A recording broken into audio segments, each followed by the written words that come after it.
में कोरोना के बढ़ते संक्रमण के प्रसार को रोकने के लिए पुलिस अधिकारियों के द्वारा धर्मगुरुओं के साथ बैठक की गई और उनके सुझाव मांगे। श्रीधाम वृंदावन में कोरोना मरीजों की संख्या लगातार तेजी से बढ़ रही है, जिसको रोकने के लिए प्रशासन द्वारा तरह तरह के कदम उठाए जा रहे हैं, जिसके चलते आज वृंदावन कोतवाली में श्रीधाम वृंदावन के समस्त धर्माचार्यों के साथ बैठक का आयोजन किया गया, जिसमें वृंदावन में कोरोना के प्रसार को रोकने के लिए सभी धर्म आचार्यों से सुझाव मांगे गए। बैठक में मृदुल कृष्ण शास्त्री महाराज ने बताया, हरिद्वार कुंभ मेला क्षेत्र से लौट कर आने वाले लोगों से कोरोना तेजी से फैल सकता है, इसलिए ऐसे व्यक्तियों को चिन्हित कर उनकी जांच करना अति आवश्यक है, या फिर ऐसे लोग घर में क्वारंटाइन होकर इस बीमारी को फैलने से बचा सकते हैं। मोहिनी बिहारी शरण महाराज ने कहा, बाहर से आने वाले श्रद्धालुओं की नेगेटिव रिपोर्ट होने पर ही उन्हें मंदिर में प्रवेश देना जरूरी है। इस समय बाहर से आने वाले श्रद्धालुओं से कोरोना महामारी फैलने का खतरा ज्यादा है। बैठक में मौजूद सिटी मजिस्ट्रेट जवाहरलाल श्रीवास्तव ने बताया, प्रशासन द्वारा कोरोना महामारी को रोकने के लिए तमाम इंतजाम किए जा रहे हैं, जिसमें बाजारों में सैनिटाइजेशन से लेकर आम जनमानस को मास्क पहनने के लिए कहा जा रहा है। हमारा पूरा प्रयास रहेगा कि इस बीमारी को अपने जिले से जल्द खत्म किया जा सके। प्रतिदिन टेस्टिंग करवाकर लोगों को समुचित इलाज दिया जा रहा है। क्षेत्राधिकारी सदर गौरव कुमार त्रिपाठी ने बताया, पुलिस प्रशासन द्वारा भी नाइट कर्फ्यू का सख्ती से पालन कराकर बीमारी को रोकने का प्रयास किया जा रहा है। साथ ही नगर वासियों को मास्क पहनने की सलाह भी दी जा रही है। बैठक में वृंदावन के प्रसिद्ध मंदिरों के सेवायत तथा कर्मचारी उपस्थित रहे। पुनीत शुक्ला, वृंदावन समाचार 24।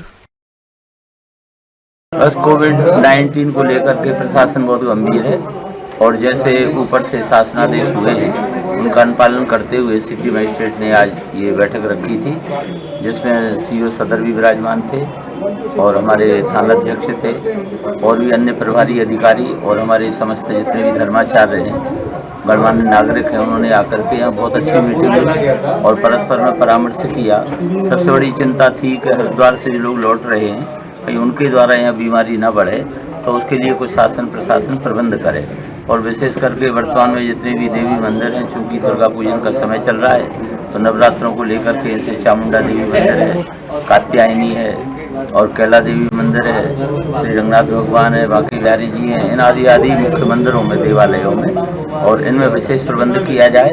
तो जैसा कि शासन प्रशासन को आगाही किया गया तो उन्होंने एक असमर्थता बताई कि चुनावों के चलते कुछ पुलिस प्रशासन फोर्स कम है, फिर भी वो व्यवस्था करेंगे, ऐसा आश्वासन उन्होंने दिया है। आप लोगों के द्वारा चर्चा में बताया गया हरिद्वार से आने वाले लोगों के ऊपर भी कोविड को लेकर कार्रवाई, धर्माचार्यों के साथ बैठक भी गई है। कोविड को लेकर क्या व्यवस्था?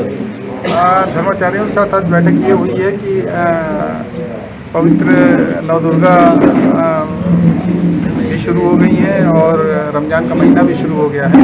तो धर्माचार्यों के साथ बैठक ये हुई है कि जो कोविड से संबंधित प्रोटोकॉल हैं वो स्वयं भी फॉलो करें और अपने मंदिर मस्जिदों में भी कोविड प्रोटोकॉल का विधिवत रूप से पालन करवाएं, जिससे कि जो है सभी का जीवन सुरक्षित रह सके, इसलिए ये बैठक कराई। साप्ताहिक बंदी देखी गई है, सब आज बुधवार है, फिर भी विभिन्न का 80% मार्केट खुला हुआ है और एक तरफ बुधया लगता है साप्ताहिक बाजार, उसमें भी 500 लोग अभी मार्केट में घूम रहे हैं और मार्केटिंग कर रहे हैं। सर भीड़ भाड़ हो रही है?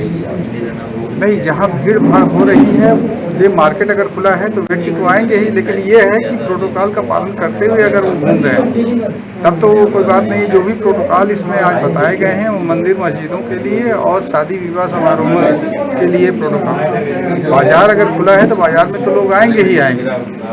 अगर साप्ताहिक बंदी है, बंदी का असर नहीं है तो वो दूसरा विषय है कि उसको अलग से देखा जाए, लेकिन अगर बाजार खुला है तो आएंगे। लेकिन ये है कि बाजार में जो भी हैं वो कोविड के प्रोटोकॉल का पालन करते हुए। कोविड के प्रोटोकॉल पालन नहीं हो रहा, सोशल डिस्टेंसिंग बुधवार को साप्ताहिक बंदी रहती है, फिर भी दुकानदार दुकान बंद हो गए। नहीं, ठीक है, ये तो मैंने बताया कि इस चीज़ को मैं अलग से दिखवाता हूँ कि साप्ताहिक बंदी के दिन अगर बुधवार